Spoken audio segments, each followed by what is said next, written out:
Anse, wapastim tsejasun. Whitehorse here. Thank you for joining me again. We're going to continue on with our 13 moon teachings, and we are on the month of November. So, with November as Nihiawak, we call this month Igopiopisim, so the frosty month. Our Kihtiyak teach us that during the frosty month, or Igopiopisim, during this moon cycle, it was traditionally thought of as the moon cycle for Oskapiosak, or the moon of the helpers. So Oskapiosak are the people who help elders, or they help medicine makers, or they help their ceremonial helpers, but we call them Oskapios. So with Oskapiosak, with the helpers, we're told this is their month. And it's during this moon cycle when our elders and our knowledge keepers are urged to pass on the teachings about ceremonies, the special knowledge that they carry. This is the moon cycle where they are encouraged to pass those on, because it's at this time that the spirits are at rest, and it's a less busy time for ceremonies. So all of our sun dances are done for the season. Most of the lodges have stopped for the season. A lot of our ceremonies are have finished for the season.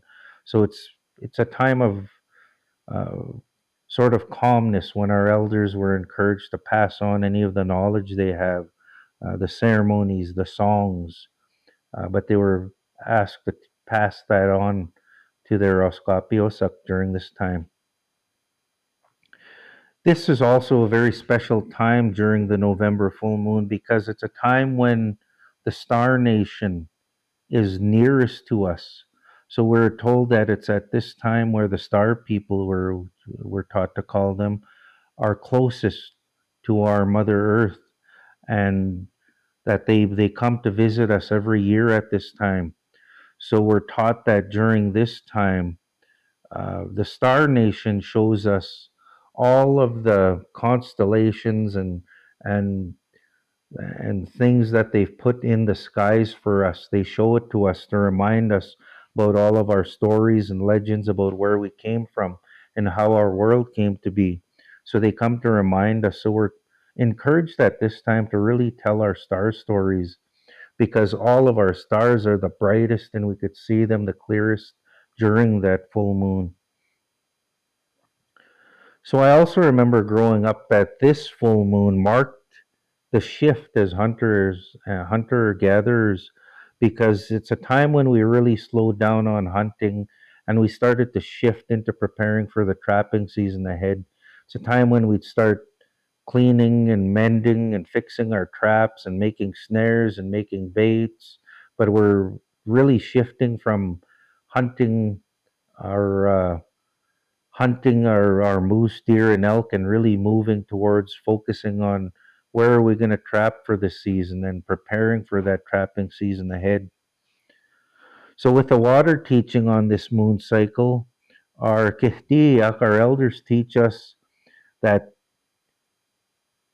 as the spirits and the ceremonies are at rest at this time, this medicine water, maskiki nipi, we collect at this time, really helps. We can use it to put our to sort of relax and put our spirit at rest, to rejuvenate and build strength. Because most of the time throughout the year, uh, we're preoccupied with the challenges, and we're preoccupied with the world around us and the stresses, and our spirit is in more, sort of builds up and gets into more and more turmoil as the year goes on. So, this medicine water will help to calm that spirit down and allow it to go into sort of a spiritual rest, to build energy again and leave us at a time of peace and rest for this moon cycle. So those are the teachings I have about Igopio Pisum, or the month of November, the frosty month.